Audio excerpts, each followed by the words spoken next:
I decided to create this video while I am waiting for my daughter to do whatever it is she's doing. She's doing a dance class. So I decided to create this video because I'm going live tomorrow for the first time in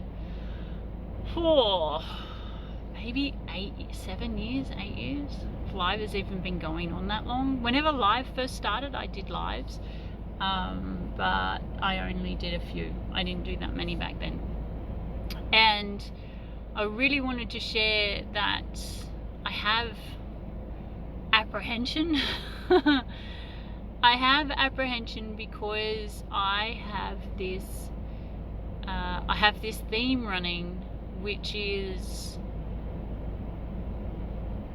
nobody's going to want to hear what I have to say. It's the one thing I think that made me pull down my whole business years and years ago when I pulled it down.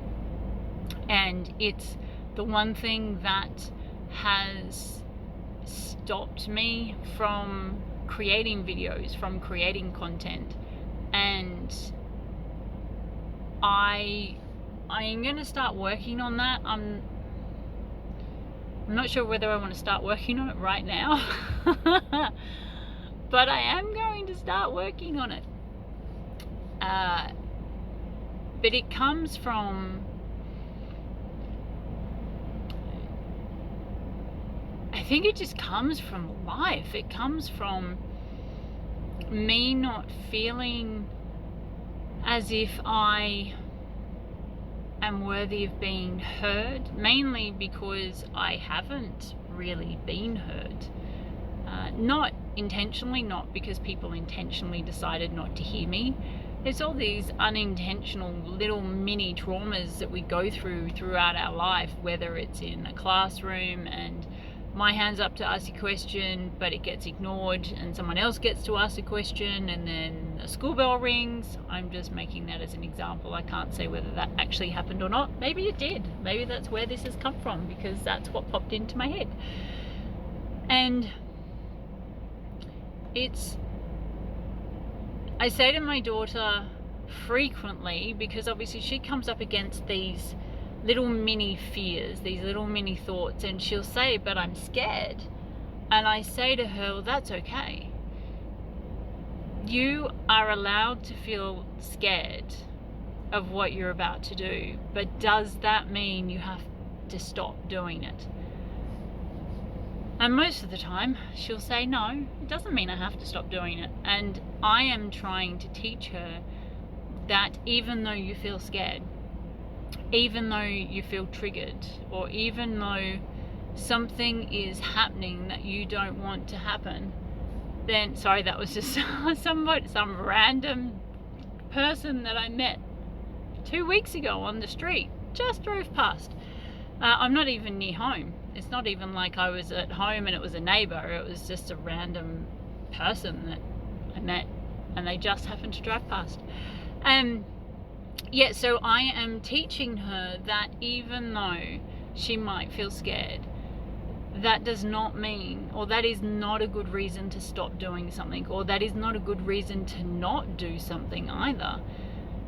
And while it's not easy for me to push through, because I'm programmed like most people.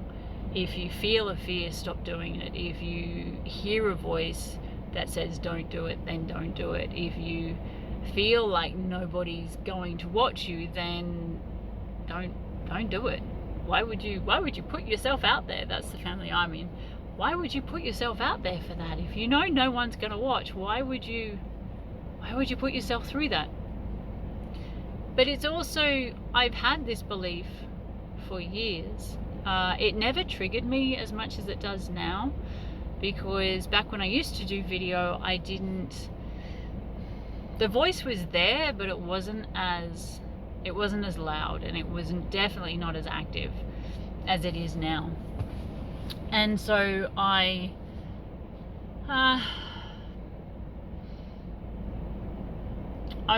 want I want to take a minute, and the reason why I'm kind of doing this video is because I believe in my process through my stuff. The first one is acknowledgement, and through acknowledgement that can either be saying it out loud to somebody, or writing it down, or typing it into a computer, or talking to yourself, or creating a video like this one, or telling a friend, or telling a therapist, or telling a family member. It doesn't matter. For me, it's acknowledgement is the first thing. And acknowledging, I like to acknowledge that there are these parts inside of me that are having a problem. Like, they're having an issue. If my daughter's having a problem, I don't just ignore her. I don't just walk away and say, oh well, and turn and walk away and go and do something else. I will actively go and sit, and I will sit with her, and I will hug her, and I will say things like, I'm so sorry that this has happened to you. Even though it wasn't my fault, I'm still, I don't know, I'm just a parent that says, I'm so sorry this happened to you. And then I'll acknowledge whatever that was, and I'll say, and I'll usually follow it up with, it's okay to feel what you're feeling about this. And so I'm acknowledging her feelings. I'm saying that her feelings are okay. It's okay for her to feel whatever she's feeling in that moment about the experience that she's had. And it's interesting because when I first started doing this work, this was before I had my daughter, and I was kind of reparenting myself. I had to learn how to feel again. I had to learn how to feel the positive emotions. I was pretty well versed in the negative ones, and yes, I do use the term negative and positive. It's a very human term, it's a very normal term, and I'm perfectly okay with it.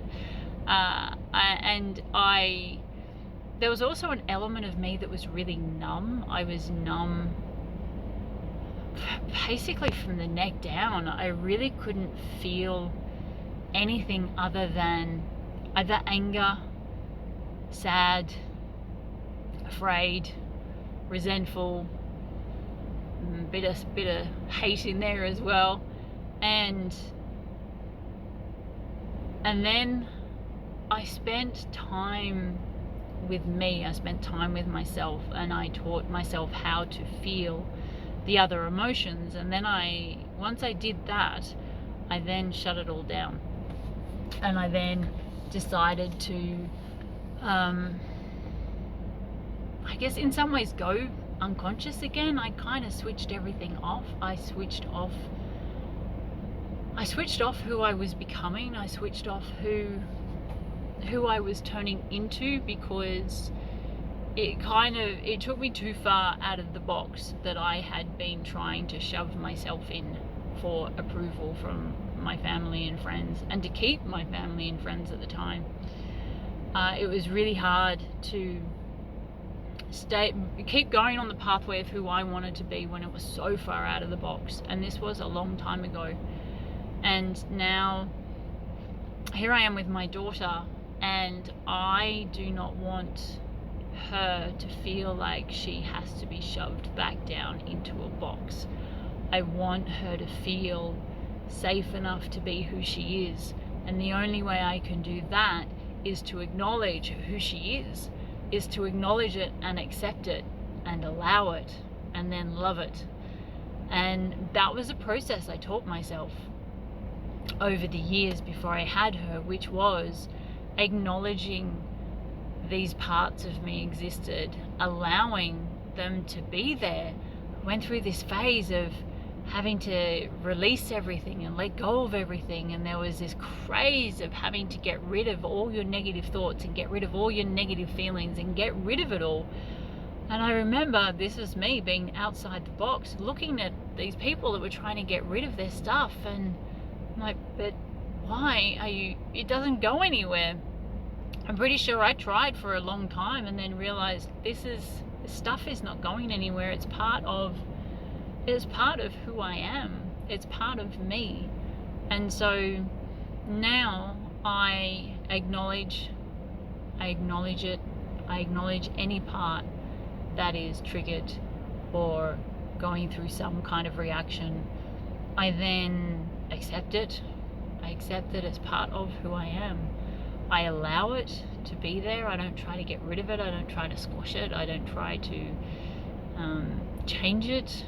And I will have I've even been known to have conversations with these parts and say, it's okay.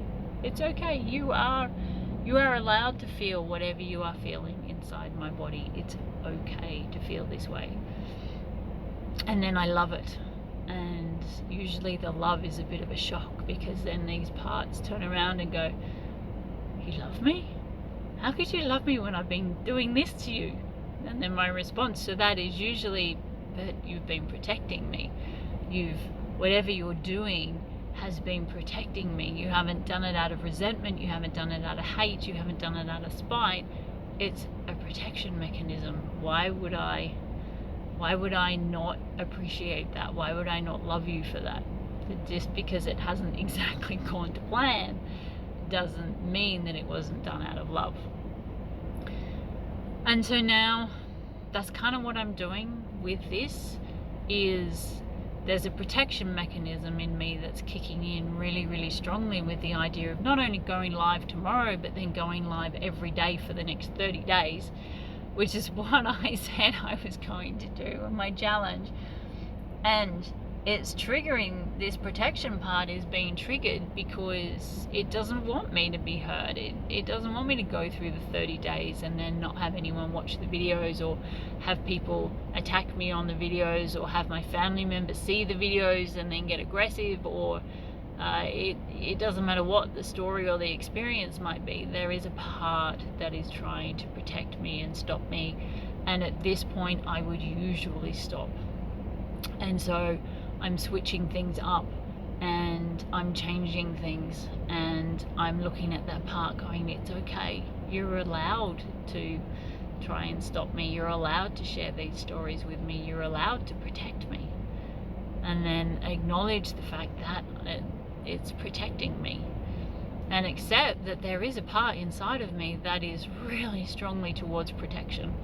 Really strongly towards protection, especially in putting myself out there doing something that's a little unusual, or a little weird, or a little not normal, or just being me, because being me used to be punished. And then loving that part, loving the fact that there is this part that cares so much that it wants to protect me. So that's what I wanted to share. I am going live tomorrow morning, which is 9:30 Brisbane time, which I think was 4:30 Pacific time. That's Brisbane, Australia time, which I think was 4:30. I'm pretty sure it was 4:30 Pacific time. And hopefully I will be online at 9:30 tomorrow morning. We shall see. We're still going to see. Thanks for watching. Bye.